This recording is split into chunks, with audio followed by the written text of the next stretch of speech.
एहि बेर फेर दुदिना तिथि के चलते पुत्रदा एकादशी व्रत 30 दिसंबर के करब कि 31 के करब, सबके संशय बनल छनि।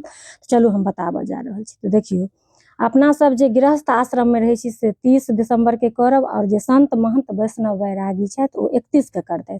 कियाकि अपना सबके ई मान्यता अछि जे एकादशी के पारण द्वादशी में हेबाक चाही। तो जेना 30 दिसंबर के 7:50 पर एकादशी शुरू होइए और 31 दिसंबर के 5 बजे तक एकादशी रहैए।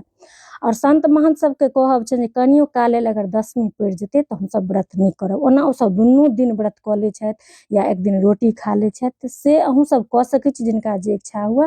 एना इएह होइत एलैए और ई व्रत किओ कऽ सकै छी। संतान सुख लेल कऽ सकै छी, पुत्र प्राप्ति लेल कऽ सकै छी, धन वैभव प्राप्ति लेल कऽ सकै छी।